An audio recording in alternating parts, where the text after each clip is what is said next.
Ramsey Somerset glided through the cold water as if he were flying.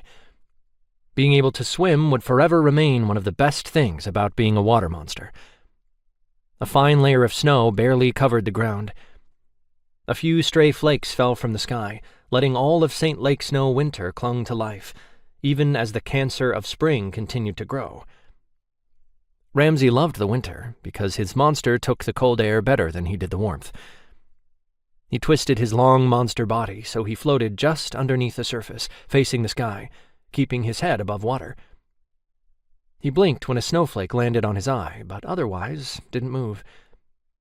The night sky held a few clouds, but stars peeked around them, and the half-moon let him know he wasn't alone. Swimming in his monster form remained one of his favorite activities.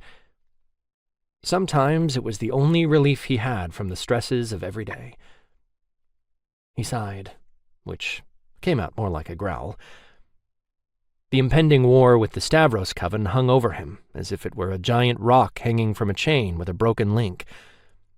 Protecting everyone in the clan remained the most difficult part. No one had prepared the clan of St. Lakes, least of all Ramsey.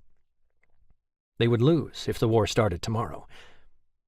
That wasn't a pessimistic response, because the situation stressed him out to the gills, either. Ramsey wasn't cut out for the alpha role anymore. Maybe he never had been. But things had been quiet and easy until a few months ago. He could run the clan when there wasn't a threat. But with Lucas among those he counted as a clan member, not to mention he was family, all bets were off for peace and quiet. It had been a long time since he was a newly shifted, out-of-control teenage water monster. The situation with Stavros' coven would push him right back to his beginnings if he didn't get a handle on himself. Kristen's voice penetrated the dark and cut through his thoughts. It was late, and she should have been at their mother's house sleeping.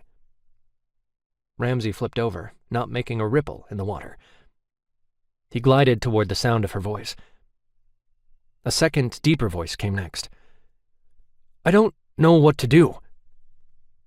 Ramsey lay under the surface of the water, listening to the conversation. They stood next to his picnic table.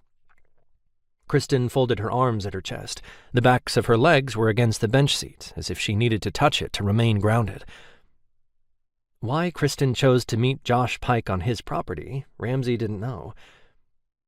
If Kristen intended for the meeting to be a secret one, she picked a dumb spot for it because she knew he'd be at his cabin. He went every few days, even though he had ordered his brothers and sisters to stay with his mother until the war with Stavros came to some conclusion.